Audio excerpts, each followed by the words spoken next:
body ko. So, titingnan muna yung body mo para sure ka.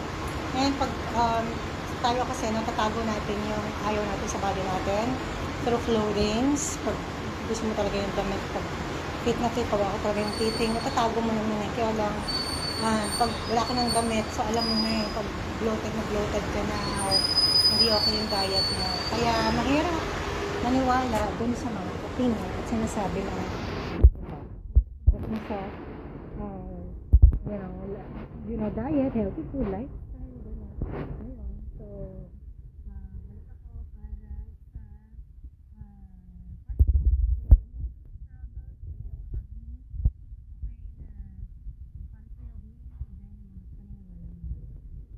okay, paniniwala ako.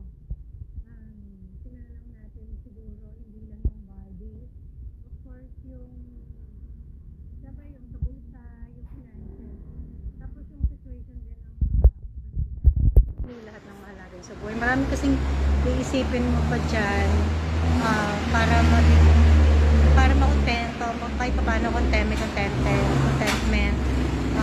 Meron kang gustong baguhin, or gagawin mo ngayon, bukas, or ngayon, right now. Sabi nga, bakit naisipin natin yung bukas? Isipin lang natin muna yung ngayon. Yun.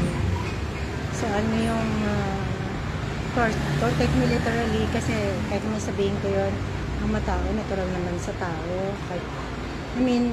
And I know, kasi I know myself na hindi pa dumarating, hinaalala ko na kaya nag-suffer tayo ng anxiety, diba? Ayun, so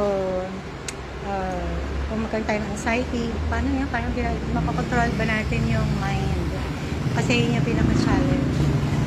Myth yun, kung sabihin natin mapakontrol yung mind, kasi kahit narinig natin, bakit meron pa tayong takot? Kung hindi tayo naniniwala doon, dapat kahit anong maiisip mo, huwag mo pabayaang matakot ka. But how come ano natin yung future natin, yung bukas, yung mood natin ngayon naapektuhan? Kasi ibig sabihin, myth yun, kasi hindi talaga natin nakokontrol yung mind natin kahit gusto natin. Okay, ayun, so part 2 tayo.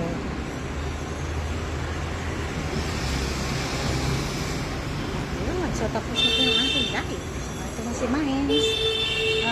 Nabalik na lang ako, pa-aircon muna ako.